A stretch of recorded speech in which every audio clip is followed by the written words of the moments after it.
कुंज बिहारी गोपीजनवल्लभ गिरिवरधारी यशोदानंदन व्रजजानरंजन यमुनातीरा वनचारी जय राधा माधव कुंज विहारी हरे कृष्णा कृष्णा कृष्णा हरे हरे हरे राम राम राम हरे हरे हरे कृष्णा कृष्णा कृष्णा हरे हरे हरे राम राम राम हरे हरे हरे कृष्णा कृष्णा कृष्णा हरे हरे हरे राम राम राम हरे हरे हरे कृष्णा कृष्णा कृष्णा हरे हरे हरे राम राम राम हरे हरे हरे कृष्णा कृष्णा कृष्णा हरे हरे हरे राम राम राम हरे हरे हरे कृष्णा कृष्णा कृष्णा हरे हरे हरे राम राम राम हरे हरे हरे कृष्णा कृष्णा कृष्णा हरे हरे हरे राम राम राम हरे हरे जय राधा माधव राधा माधव जय राधा माधव जय जय प्रभुपाद जय जय प्रभुपाद निताई गौर हरि बोल गौर हरि बोल। जय विष्णुपाद ब्रह्मस्पतिकाचार्य Shri Shrimad his divine grace A C Bhaktivedanta स्वामी श्रील प्रभुपाद महाराज की अनंत कोटि वैष्णव वृंद की श्री राधा माधव की श्री गौर निताय की निताय गौर प्रेमानंदे। All glories to the assembled devotees. All glories to the assembled devotees. All glories to assembled devotees. All glories to Sri Sri Guru. Om Ajnanatimmirandasya Jnananjana Shalakaya Chakshurunmilitam Yena Tasmai Sri Guruve Namaha. Sri Chaitanya Manovistam Sthapitam Yena Bhutale Swayam Rupah Kada Mahyam Dadati Swapadatikam वंदे हम श्री गुरु श्री युतापदकमलं श्री गुरु वैष्णवांश्च श्री रूपं साग्र जातं सहगण रघुनाथान्वितं तं सजीवं साद्वैतं सावधूतं परिजन सहितं कृष्ण चैतन्य देवं श्री राधा कृष्ण पादां सहगण ललिता श्री विशाखान्विताश्च हे कृष्णा करुणा सिंधु दीन बंधु जगतपते गोपेश गोपिका कांत राधा कांत नमस्तुते तप्त कांचन गौरांगी राधे वृंदावनेश्वरी वृषभानुसुते देवी प्रणमामि हरिप्रिय वाञ्छाकल्पतरुभ्यश्च कृपा सिन्धुभ्यैव च पतितानां पावनेभ्यो वैष्णवेभ्यो नमो नमः। जय श्री कृष्ण चैतन्य प्रभु नित्यानंद श्री अद्वैत गदाधर श्रीवासादि गौर भक्तवृंद हरे कृष्णा कृष्णा कृष्णा हरे हरे हरे राम राम राम हरे हरे। नमो विष्णुपादाय कृष्ण पृष्ठाय भूतले श्रीमते भक्ति वेदांत स्वामी नित्य नामने नमस्ते सारस्वते देवे गौरवाणी प्रचारिणे निर्विशेष शून्यवादी पाशा प्रदेश।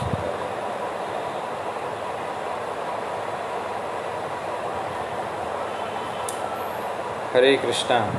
आप सभी का स्वागत है भगवत चर्चा में। और कल हम 14 चैप्टर डिस्कस कर रहे थे प्रकृति के 3 गुण, और उसमें हमने श्लोक संख्या 11 11 तक चर्चा कर ली थी।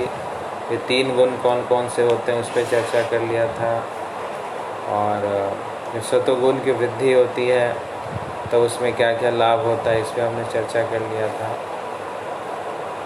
और आप सबको एक होमवर्क भी दिया था कि अपने 7 जो भी छिद्र हैं मुख में, इन सारों छिद्रों से हमें अच्छी अच्छी चीज़ों को ग्रहण करना है, और जब भी कोई बुरी चीज़ आए तो उसको ग्रहण नहीं करना है। एक दिन का आप सबको यह एक्सरसाइज दिया गया था।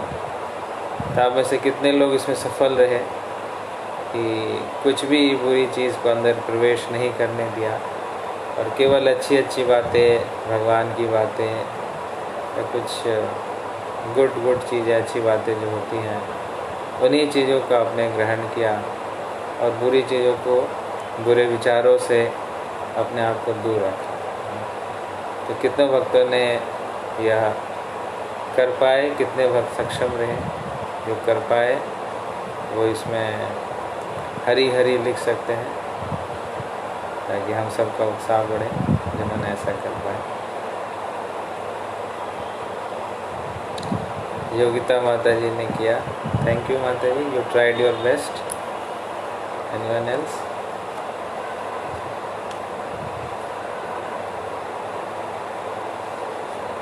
हरी हरी। वॉइस क्लियर नहीं आ रही है, सबको नहीं आ रही है, या वॉइस मेरी क्लियर है या क्लियर नहीं है? फिर फैन बंद करना है।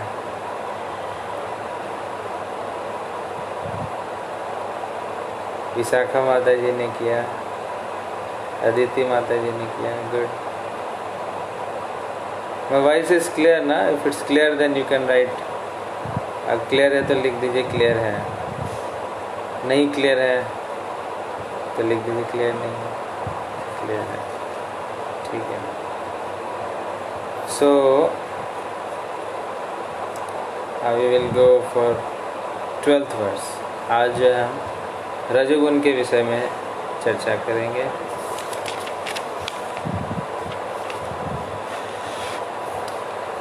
करुणा रूपनी माता जी ने भी किया, थैंक यू, हरी हरी। श्लोक संख्या 12। लोभ प्रवृत्ति आरंभ कर्मणाम शमस्पृहा रजस्येतानि जायन्ते विवृद्धे भरतर्षभा।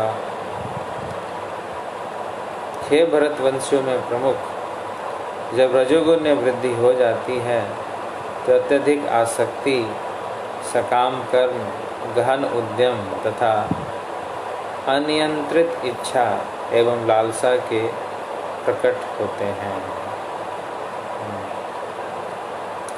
तो जब रजोगुण की वृद्धि हो जाती है तब क्या लाभ होता है?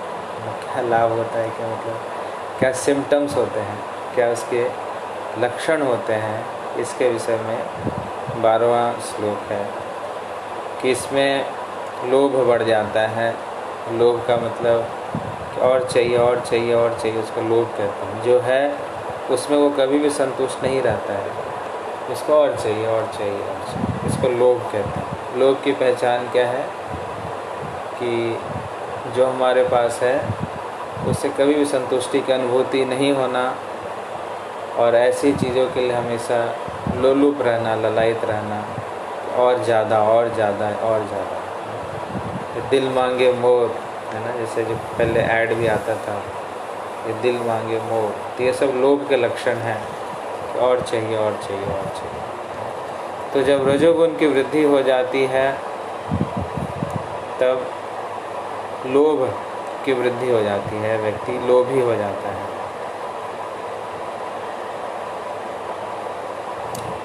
डिस्टर्बेंस आ रही है वॉइस में, सबको आ रही है या सिर्फ अनुभव जी को आ रही है?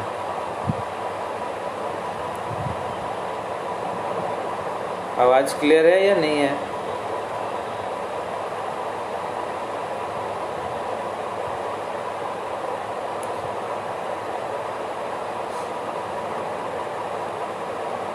आवाज़ क्लियर नहीं है? नो यस मुझे समझ नहीं क्लियर है या नहीं है, एक वर्ड लिखिए आप।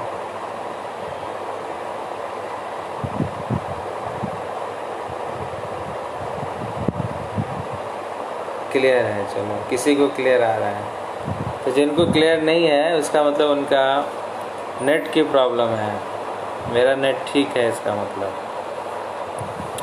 और पंखा भी आज दूर है इसलिए पंखे की आवाज़ भी नहीं आ रही होगी।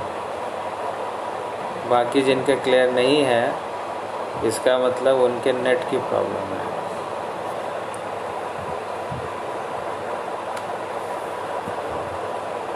फैन का साउंड है। Should I close my fan?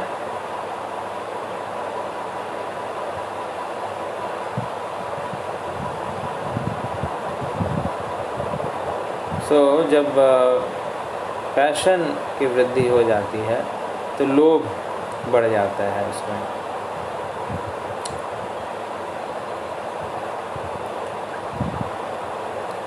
तो लोभ बढ़ने के कारण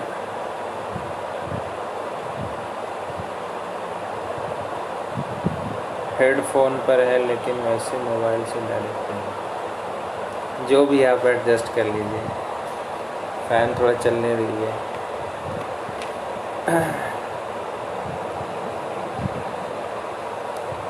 तो लोभ बढ़ जाती है कब? जब पैशन हमारा बढ़ जाता है और इस लोभ के कारण हम कार्य में लिप्त हो जाते हैं, कर्म में लिप्त हो जाते हैं। तो लोभः प्रवृत्ति आरंभ कर्मणाम असमः स्पृहा। असमः का मतलब अनियंत्रित, स्पृहा मतलब उसकी इच्छाएं जो हैं वो अनियंत्रित हो जाती है, तृष्णाएं उसकी बढ़ती चली जाती है, वो उसका कभी शमन नहीं होता है। अशमः, शमः का मतलब होता है शमन करना, कंट्रोल्ड करना, नियंत्रित रखना, जो कि शमः दमः शौचम। तो शमः का मतलब है अपनी इंद्रियों को और अपनी इच्छाओं को संयमित करके रखना, उसको शमः कहते हैं। अशमः का मतलब है, असमः का मतलब है कि जिसमें अनियंत्रित है, इच्छाएं जो हमारी जब अनियंत्रित हो जाती हैं, मतलब ये भी चाहिए, ये भी चाहिए, वो भी चाहिए, बहुत कुछ चाहिए चाहिए चाहिए चाहिए। तो भौतिक चीज़ों की तरफ जो हमारा विशेष आकर्षण और उसे संग्रह करने की जो इच्छा है, और भविष्य की बहुत सारी चिंताएं हो जाती हैं, अब क्या होगा, उसके बाद क्या होगा। तो यह सब जो लक्षण है वो रजोगुण का लक्षण है। अत्यधिक आसक्ति, सकाम कर्म, गहन उद्यम, हार्ड वर्किंग, जिसको वर्कोलिक कहते हैं। वर्कोलिक का मतलब यह है कि कम से कम वो 15 घंटे 16 घंटे काम काम काम, जिसको कहते हैं गधों की तरह काम करना। सुबह उठते ही काम काम काम, रात को सोते वक्त काम काम काम। उसके पास थोड़ा भी समय नहीं है कि किसी से बातचीत करे, कुछ डिवोशनल एक्टिविटी करे, कुछ अच्छी चीज़ें, क्रिएटिव चीज़ें करें, कुछ अपने हॉबीज़ को कल्टीवेट करें। इस प्रकार का कोई मतलब नहीं है, सिर्फ काम काम काम काम, सिर्फ एक्टिविटीज़ में विश्वास रखना। तो ऐसे लोगों को कहा जाता है कि ये सब क्या राजसी है। Work work work work work, workaholic, उसको काम करने का जिसको नशा चढ़ जाता है उसको कहा जाता है ये राजसिक व्यक्ति है। तो यह जो है यह भी हमें कभी भी संतुष्ट नहीं कर पाता है, और सब काम करने के बावजूद भी व्यक्ति हमेशा असंतुष्ट रहता है। तो रजोगुण का ये एक लक्षण है कि उसमें असंतुष्टि की भावना तीव्र होती है, वो बहुत ज़्यादा असंतुष्ट रहता है, कभी वो शांति से नहीं बैठता है, हमेशा बेचैन रहता है, रेस्टलेस रहता है, उसको और चाहिए और चाहिए और चाहिए। तो यह रजोगुण का लक्षण है। उसके बाद तमोगुण है। तमोगुण का क्या लक्षण है? अप्रकाश अप्रवृत्तश्च प्रमादो मोह एव च तमस्येतानि जायन्ते विवृद्धे कुरु नंदना। जब तमोगुण में वृद्धि हो जाती है तो हे कुरुपुत्र, अंधेरा, जड़ता, प्रमत्ता तथा मोह का प्राकट्य हो जाता है। तो जब कोई व्यक्ति तमोगुण के अधीनस्थ हो जाता है तब उसको अंधेरा अच्छा लगने लगता है। तो कई ऐसे लोग आपको मिलेंगे जो अंधेरा पसंद करते हैं, उनको लाइट जलाने में लाइट बंद करो, अभी लाइट बंद करो। तो धूप में नहीं जाना चाहिए, उनको बोलो कि थोड़ा धूप में बैठो, खुले आकाश में बैठो, देखो ठंडी हवा भी है, तारे भी हैं, चांद भी हैं, सूर्य भी हैं, पेड़ भी होते हैं, ये सब भी चीज़ें होती हैं। तो उसको इस तरह की चीज़ें अच्छी नहीं लगती हैं। उसको एक कमरा दे दो, एक छोटा सा कमरा दे दो और हाथ में मोबाइल दे दो और लाइट को ऑफ कर दो, बस। उसके बाद वो घंटों घंटों गुजार देगा। जो व्यक्ति अकेला पसंद करने लगता है, अकेलापन उसको अच्छा लगने लगता है, जो लोनली रहने लगता है, तो इसका मतलब क्या है कि वह तमोगुण के प्रभाव में आ चुका है। जो तामसिक व्यक्ति होते हैं वो अपने आप को अकेला रखते हैं, वो किसी से इंटरेक्ट करने में, बातचीत करने में उनको बहुत अनकंफर्टेबल फील होता है और वह अंधेरे में ज़्यादा पसंद करते हैं और मतलब कट ऑफ होकर के, जिसको कहते हैं कट ऑफ होकर के रखना। तो ऐसे व्यक्ति को तामसी व्यक्ति कहा जाता है। उसको अंधेरा अच्छा लगता है, जड़ता अच्छी लगती है, लेजीनेस उसको अच्छा लगता है, नींद उसको अच्छी लगती है, इंटॉक्सिकेशन उसको अच्छा लगता है। ऐसे व्यक्ति को किसी न किसी चीज़ का एडिक्शन होता है। एडिक्शन मतलब चाहे तो उसको शराब का एडिक्शन होगा या फिर उसको स्मोकिंग का एडिक्शन होगा या फिर उसको चाय का एडिक्शन होगा, कुछ ना कुछ उसको नशा होगा, या फिर उसको मोबाइल का एडिक्शन होगा या फिर उसको टीवी देखने का एडिक्शन होगा। There will be some addiction. आप देखेंगे ऐसा व्यक्ति जो कि तमोगुण में फंस चुका है, जिसके अंदर तमोगुण प्रधान हो चुके हैं, वो व्यक्ति एडिक्ट हो जाता है। तो किसी न चीज़ से कोई ना कोई एडिक्शन वो पाल करके रखता है और फिर अकेलेपन में जा कर के, अकेला हो कर के वो उसी एडिक्शन का संग कर रहा होता है। तो जो भी व्यक्ति आपको अकेले दिख रहे हैं, अकेला अकेला रहना पसंद करते हैं, किसी से बातचीत करना नहीं चाहते हैं, तो आप समझ जाइए कैसा व्यक्ति अब तमोगुण में फंस चुका है और अकेलेपन में वो किसी न किसी एडिक्शन का सहारा ले रहा है, एडिक्शन के सहारे वो जी रहा है। तो आजकल इस प्रकार के लोगों की संख्या बहुत ज़्यादा बढ़ गई है। बहुत ज़्यादा लोग, खास करके जो हमारी यंग जनरेशन है, दे आर हाईली एडिक्टेड, बहुत ज़्यादा एडिक्ट होते चले जा रहे हैं मोबाइल फ़ोन के साथ या इंटॉक्सिकेशंस के साथ, और इस प्रकार से अपने जीवन के समय को नष्ट करते चले जा रहे हैं। और इसमें जो फंस जाता है व्यक्ति, तमोगुण में जो व्यक्ति फंस जाता है, उसको फिर समय का कुछ पता नहीं चलता है। समय उसका बीतता चला जाता है, उसे लगता है कि समय उसके लिए रुक चुका है, लेकिन समय रुकता नहीं है, समय भाग रहा होता है। ऐसा कहा गया है, time and tide waits for none. ये जो समय होता है और जो टाइड होता है वो किसी के लिए रुकता नहीं है। लेकिन जो एडिक्ट है, जो तमोगुण में फंसा हुआ है, जो तामसिक है, उसे ऐसा लगता है कि समय रुका हुआ है, समय बढ़ नहीं रहा है। तो ये सब कुछ लक्षण अपने ऊपर भी हम निरीक्षण कर सकते हैं। हम देख सकते हैं क्या हमें अंधेरा अच्छा लगता है, क्या हमें अकेलापन अच्छा लगता है, क्या हमें किसी ऐसी चीज़ की लत तो नहीं पड़ गई है जो हम अकेले में रह कर के करना चाहते हैं। तो इस प्रकार से, और क्या हमें ऐसा लगता है कि हमारे पास बहुत टाइम है, ये भी एक एडिक्शन का लक्षण है।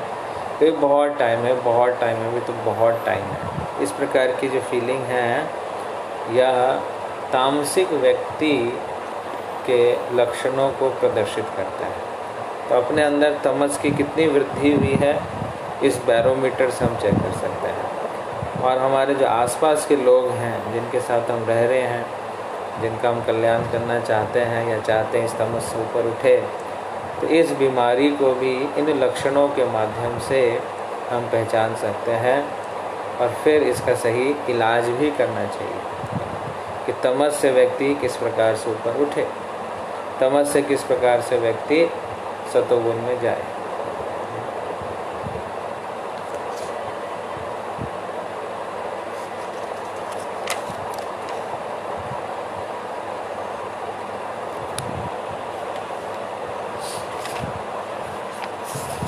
ठीक है, तो तमस और रजस, ये हमने इसके दो लक्षण पढ़े, इस पर चर्चा किया। तो किसी का कुछ क्वेश्चन है इसमें, डाउट, रजो में और तमो में? कल हमने सतों पे थोड़ा डिस्कशन किया था, तो रजोगुण में और तमोगुण के लक्षणों में किसी का कोई संशय है तो फिर हम आगे बढ़ेंगे।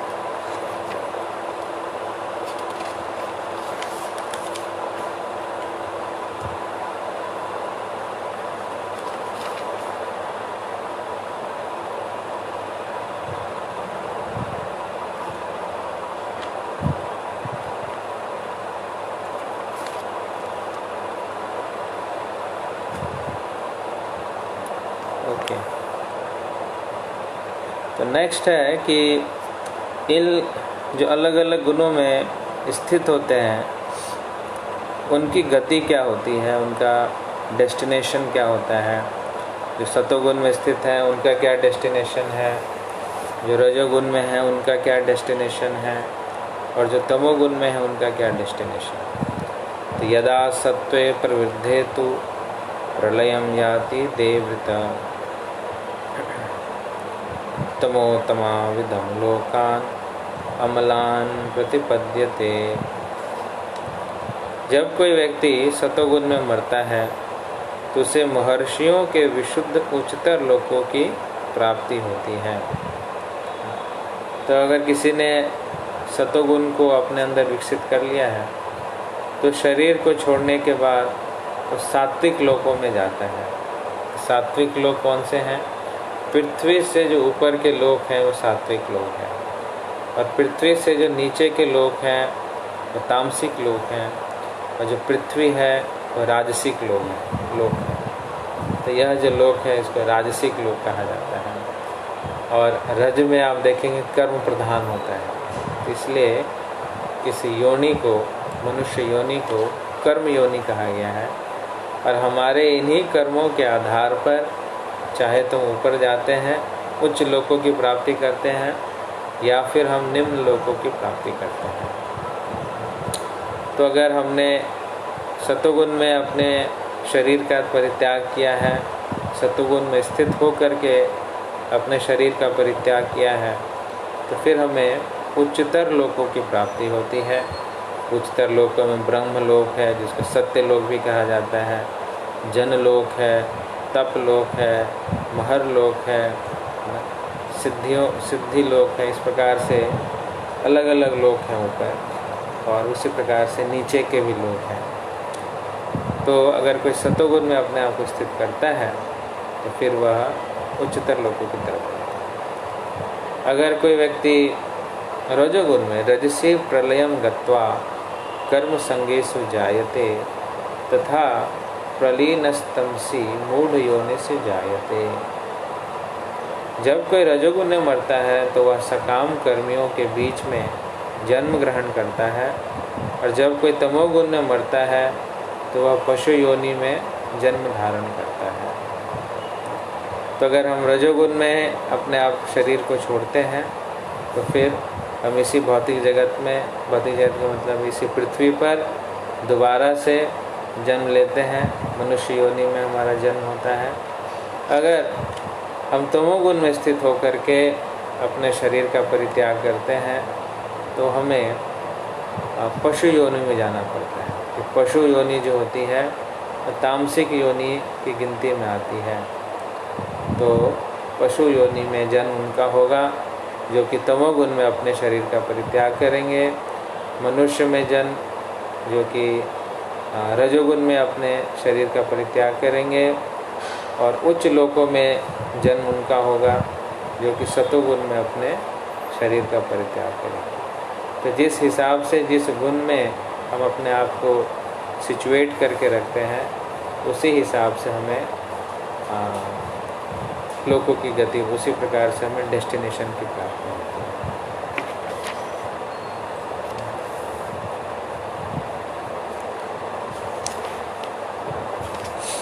कर्मणः सुकृतस्याहु सात्विकं निर्मलं फलं रजसस्तु फलं दुःखम अज्ञानम तमसः फलम।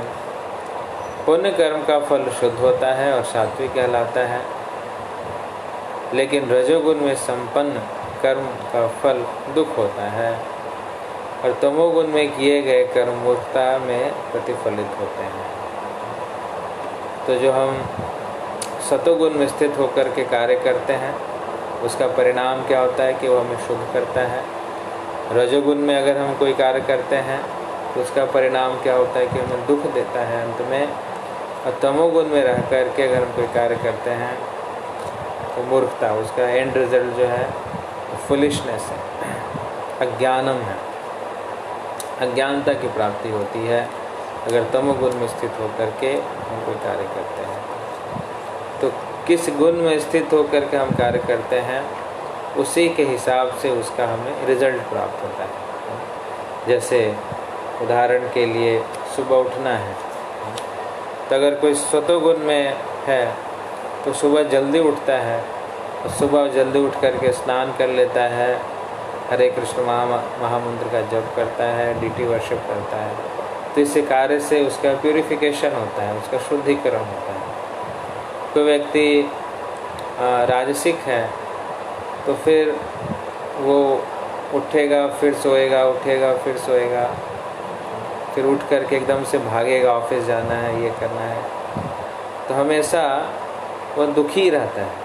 जो रजोगुण वाला व्यक्ति है वो हमेशा दुखी रहेगा, असंतुष्ट ही रहता है। भागम दौड़, उसके जीवन में सब भागो भागो भागो, अब भागो, इधर भागो उधर भागो, तो भागता ही रहता है। तो जो व्यक्ति भाग ही रहा है वो व्यक्ति दुखी रहता है। तो इसका जो परिणाम है, सतोगुण में स्थित होकर के, रजोगुण में स्थित होकर के हम अगर कोई कार्य करते हैं तो उसका जो परिणाम है वो असंतुष्टि है, वह दुख है। और तमोगुण में व्यक्ति सुबह तो उठेगा ही नहीं, वो सोता रहेगा आराम से।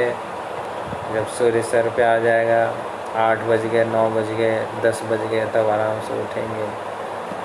और मूर्खता, वो अज्ञानता, उसको कब दिन है, कब रात है, कब क्या चल रहा है, कुछ पता नहीं होता है। तो ऐसे व्यक्ति जो है, ऐसे व्यक्ति के कार्यों के कारण उसका जो फल प्राप्त होता है वो और अज्ञानता में और अंधेरे में फंसता हुआ चला जाता है। तो जिस गुण में स्थित होकर के हम कार्य करते हैं, उस कार्य का अलग अलग प्रभाव होता है। तो अगर सतोगुण में स्थित होकर के हम कार्य करते हैं, उसका हमारे ऊपर प्रभाव क्या होता है कि वो हमें प्यूरिफाई करता है, वो हमें शुद्ध करता है, वो कार्य हमें शुद्धिकरण करता है।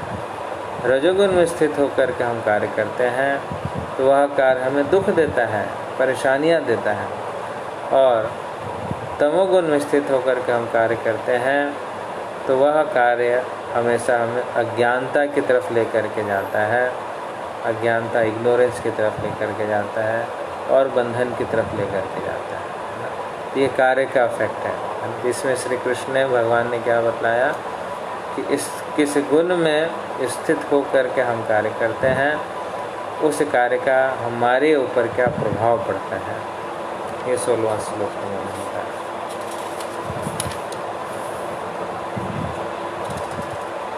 17वां श्लोक में वो कह रहे हैं, सत्वात् संभते ज्ञानम रजसो लोभ एव च प्रमाद मोहो तमसो भवतो अज्ञानम एव च। सतोगुण से वास्तविक ज्ञान की उत्पन्न होती है, रजोगुण से लोभ उत्पन्न होता है और तमोगुण से अज्ञान, प्रमाद और मोह उत्पन्न होते हैं। तो तीनों गुणों से क्या क्या उत्पन्न होता है वो बताया गया कि सतोगुण में हम कार्य करेंगे तो शुद्धिकरण के साथ साथ ज्ञान, आत्म साक्षात्कार रियलाइजेशंस, ये सब आते हैं। रजोगुण में होंगे तो लोभ और चाहिए और चाहिए और चाहिए, वो उत्पन्न होता है। और तमोगुण में रहेंगे तो हमेशा अज्ञानता में रहेंगे, पता नहीं चलेगा क्या हो रहा है, इल्यूजन में रहेंगे, भ्रम में रहेंगे।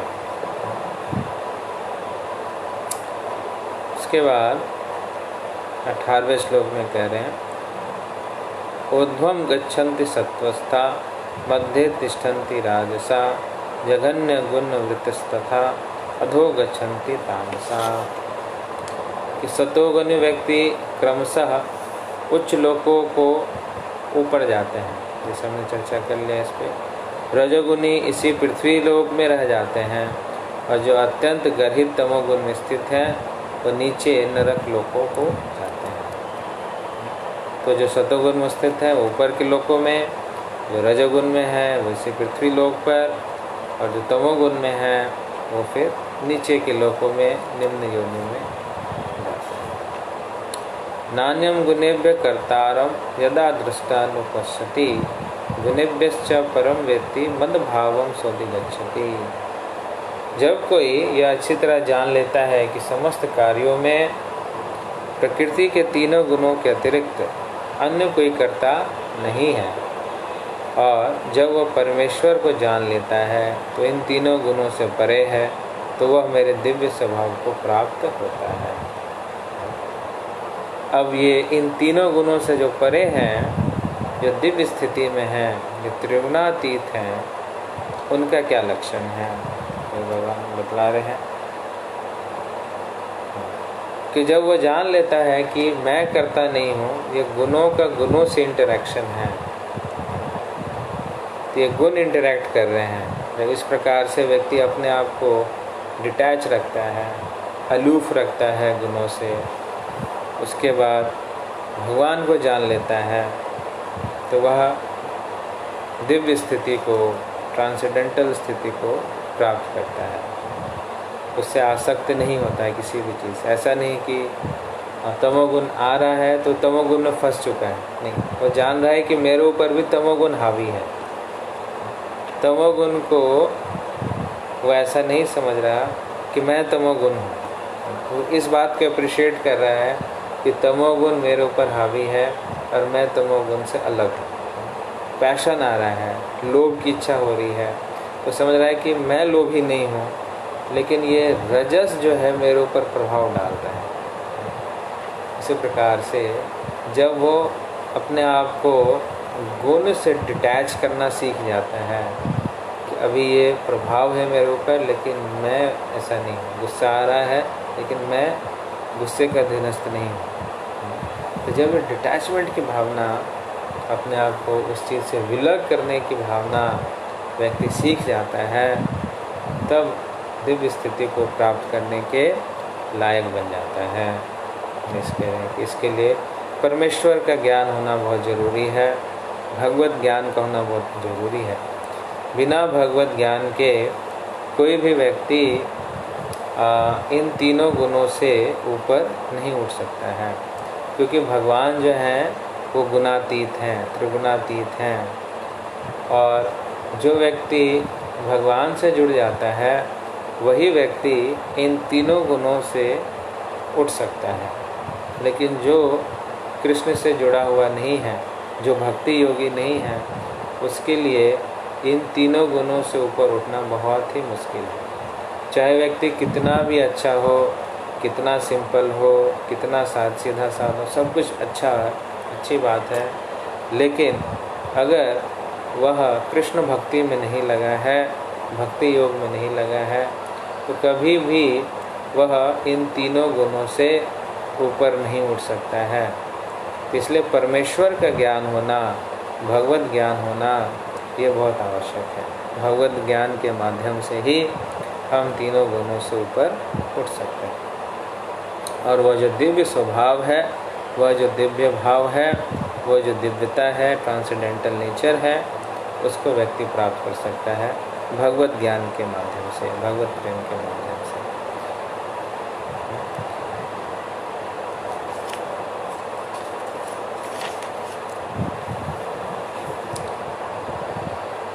20वां श्लोक।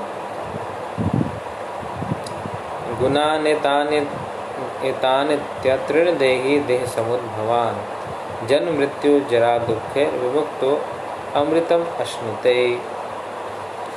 कि जब देहधारी जीव भौतिक शरीर से संबंध इन तीनों गुणों को लांघने में समर्थ होता है तो वह जन्म मृत्यु बुढ़ापा तथा उनके कष्टों से मुक्त हो जाता है और इसी जीवन में अमृत का भोग करता है। देखिए कितनी अच्छी बात कृष्ण बतला रहे हैं कि जीते जी हम अमृत तत्व को प्राप्त कर सकते हैं, जीते जी उस सुख उस परम आनंद की अनुभूति कर सकते हैं। जब गुणों से अपने आप को हम जोड़ के रखते हैं तब तक हम उस नेक्टर को रिलीज नहीं कर पाते हैं, उस आनंद की अनुभूति नहीं कर पाते हैं। लेकिन जब भी अपने आप को हम गुणों से अलग कर लेते हैं, ये मैं गुण नहीं हूँ, गुण मेरे ऊपर एक्ट कर रहा है लेकिन मैं गुण से अलग हूँ, गुस्सा मेरे ऊपर एक्ट कर रहा है लेकिन मैं गुस्से से अलग हूँ, काम मेरे ऊपर एक्ट कर रहा है लेकिन मैं काम से अलग हूँ, लोभ मुझ पर एक्ट कर रहा है लेकिन लोभ से मैं अलग हूँ। अपने आप को जब हम गुणों से दूर रखते हैं, अपने आप को डिटैच करके रखते हैं, अलूफ करके रखते हैं और अपने आप को सदैव कृष्ण से जोड़ करके रखते हैं, तब जा कर के हम उस अमृत की प्राप्ति कर लेते हैं। अमृत अश्नुते, अश्नुते का मतलब है उसको भोग करता है, अमृत की अनुभूति करता है वो व्यक्ति। कैसे करता है? जब वह इन तीनों गुणों से अपने आप को विलग करके रखता है। गुणों के बीच में है लेकिन गुणों से अपने आप को रिकग्नाइज नहीं करता, उससे अपने आप को जोड़ करके नहीं देखता है। तो जब वो विलग की स्थिति आती है तभी वो सारे कष्टों से भी मुक्त हो जाता है, क्योंकि जीवन में तो बहुत सारे कष्ट हैं, जन्म मृत्यु बुढ़ापा और उनके कष्ट।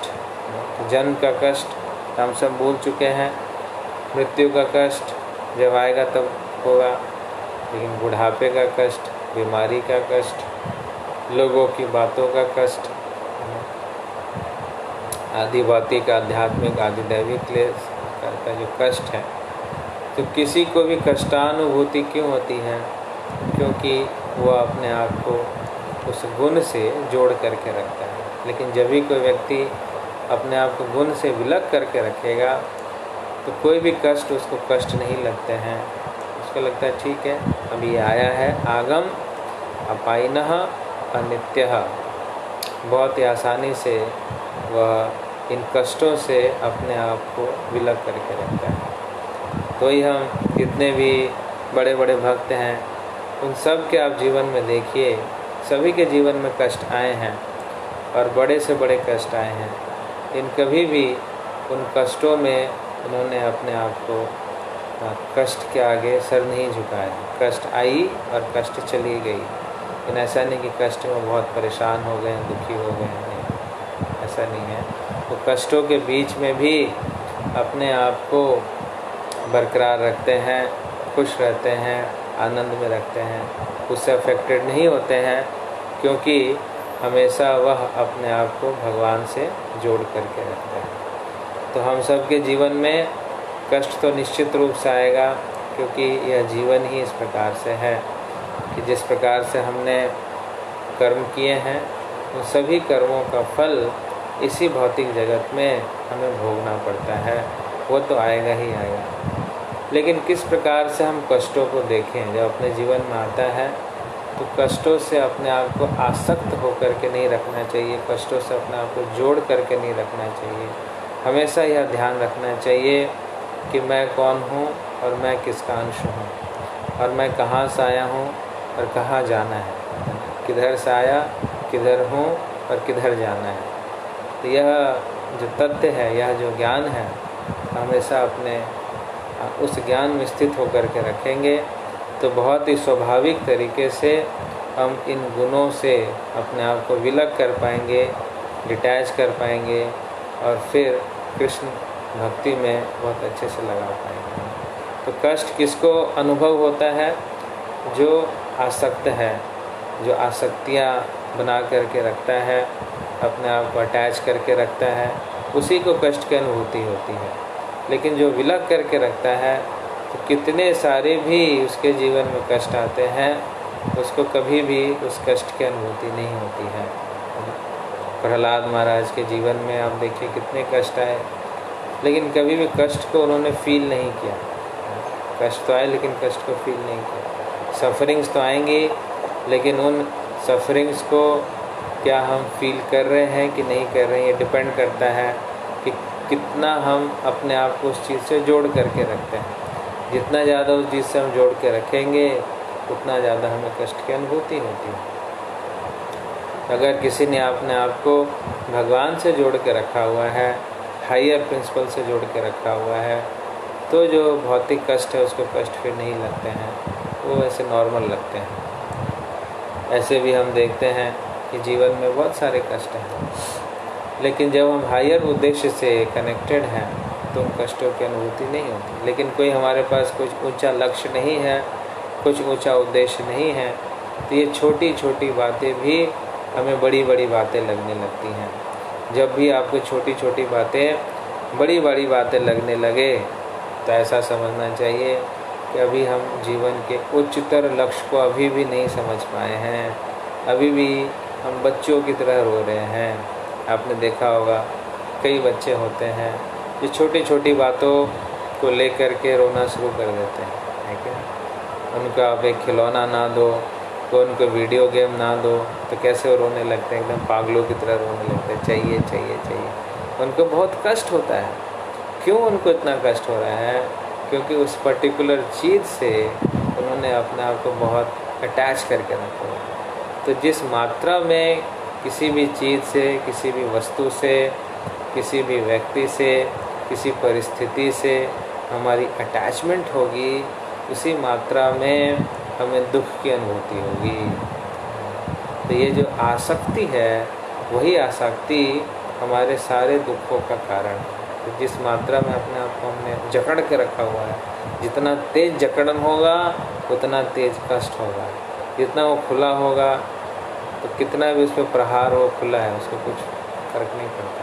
लेकिन जितना जकड़न होती है, जितना उसमें पकड़ के रखता है, तो उसका ज़्यादा कष्ट होता है। आपने बचपन में एक कहानी सुनी होगी, एक बंदर था। तो बंदर जो था वो बहुत शैतानी करता था, सबके घर में जा जा करके बर्तन फोड़ता था, ये करता था, कपड़े फाड़ देता था, झापड़ लगाता था, काटता था, बहुत सारे उपद्रव मचाता था। तो उसको पकड़ने के लिए लोगों ने एक युक्ति बनाई। उन्होंने देखा कि ये जो बंदर है, इस बंदर को चना बहुत अच्छा लगता है। चिकपीस जो चना होता है, बंदर को बड़ा अच्छा लगता है। तो उन्होंने क्या किया, एक घड़ा बनाया, तोड़ा उसको, उसको ज़मीन में गाड़ दिया और उसमें चना भर दिया। उस घड़े का जो छेद था थोड़ा छोटा रखा था। तो वो बंदर आया, उस बंदर ने उस घड़े के अंदर हाथ डाला, उसमें बहुत सारे चना था। उसके अंदर लालच, बहुत ज़्यादा लालच हो गई कि मैं सारा का सारा ये जो चना है, वो सारे चने को मैं बाहर निकालूंगा। तो उसने अपना मुट्ठी से उस चने को पकड़ लिया और फिर उसको अपने हाथ को निकालने का प्रयास करता है, लेकिन उसका हाथ ही नहीं निकलता है, क्योंकि उसके हाथ में क्या है, चने। खूब निकाल रहा है, तो चना भी नहीं छोड़ना चाह रहा है, तो सारे चना को भी लेना चाह रहा है और वहाँ से भागना भी चाह रहा है। लेकिन उसकी आसक्ति इतनी तेज़ है कि सारे गांव वाले इकट्ठा हो गए लाठी लेकर के उसको पकड़ने के लिए, लेकिन फिर भी उस चने को वो नहीं छोड़ रहा है, उस चने को वो पकड़ा हुआ है। तो उसने क्या किया, लोगों ने उसको पकड़ लिया और पकड़ करके उसको फिर दूर ले गए। तो इससे हमें बहुत बड़ी शिक्षा प्राप्त होती है कि बंदर किस प्रकार से उस चने के प्रति आसक्त था, वह चना ही उसके बंधन का कारण बन गया। तो वैसे ही लोग नाना प्रकार की आसक्तियों से अपने आप को बांध करके रखते हैं, और कई बार उन आसक्तियों के ऊपर कुठाराघात होता है, को काटा जाता है तो उसको बहुत ही कष्ट की अनुभूति होती है। तो जिस मात्रा में किसी की अटैचमेंट है, किसी चीज़ की आसक्ति है, उसी मात्रा में उस व्यक्ति को दुख की प्राप्ति होती है। इसलिए यह जन्म का दुख, मृत्यु का दुख, दूसरों के जो बोलने का, मान अपमान का सुख दुख, ये सब हमें तभी फील होता है जब हम उसमें आसक्ति रखते हैं। अगर आसक्ति नहीं है तो कोई गाली दे, कोई गुणगान करे, कोई आपको सर पे चढ़ाए या कोई ज़मीन पे गिराए, कोई कुछ करे, वो कोई फ़र्क ही नहीं पड़ता है, क्योंकि इसका कोई कनेक्शन नहीं उस चीज़ से। तो इसीलिए भगवान भी यही चाहते हैं हमसे कि इन तीनों गुणों से ऊपर उठो, और जब इन तीनों गुणों से ऊपर उठोगे तभी जा कर के उस अमृत की प्राप्ति करोगे, वो दिव्य अमृत जो कि शाश्वत है। ये सुख और दुख है, ये शाश्वत नहीं है, ये टेम्परेरी है, अभी रहेगा चला जाएगा, अभी सुख आएगा दुख आएगा। लेकिन कोई व्यक्ति अगर उस अमृत का अनुभूति कर रहा है, उस परम आनंद की अनुभूति कर रहा है, तो शाश्वत रहता है, वो हमेशा रहता है। दिन में भी रहता है, रात में भी रहता है, सोते वक्त भी रहता है, खाते वक्त भी रहता है, जागते वक्त भी रहता है, चलते वक्त भी रहता है, बोलते वक्त भी रहता है, हर एक स्थिति में रहता है, वो दिव्य अनुभूति। तो कृष्ण कह रहे हैं कि अमृतम अश्नुते, ऐसा व्यक्ति हमेशा अमृत की अनुभूति कर रहा होता है। और जो नाना प्रकार के कष्ट हैं, वो कष्ट उसको फिर नहीं लगते, कष्टों से मुक्त हो जाता है। तो अब आगे अर्जुन के कुछ प्रश्न हैं कि जो व्यक्ति इस प्रकार का है, जैसे पहले भी दूसरे अध्याय में अर्जुन ने बोला था, ऐसे प्रश्न पूछे थे कि जो व्यक्ति स्थित प्रज्ञ है, स्थित प्रज्ञ से का भाषा समाधिस्तस्थ से केशव स्थितिधि किम प्रभासेत किम आसीत व्रजेत किम, कि जो व्यक्ति स्थित प्रज्ञ है वो किस प्रकार से बोलता है, किस प्रकार से चलता है, किस प्रकार से बैठता है, उसके क्या लक्षण होते हैं। तो यह प्रश्न अर्जुन ने दूसरे अध्याय में पूछा था। उसी प्रकार से यहाँ पर भी अर्जुन यह प्रश्न पूछ रहे हैं कि जो व्यक्ति इन तीनों गुणों से ऊपर उठ चुका है, जो त्रिगुणातीत हो चुका है, तो उसके क्या लक्षण हैं, वो किस प्रकार से बोलता है, चलता है, उसके क्या क्या सिम्टम्स हैं, जिसके आधार पर हम कह सकते हैं कि यह व्यक्ति जो है त्रिगुणातीत है। तो ये जो प्रसंग है आगे, और किस प्रकार से हम त्रिगुणातीत हो सकते हैं, यह हम कल चर्चा करेंगे।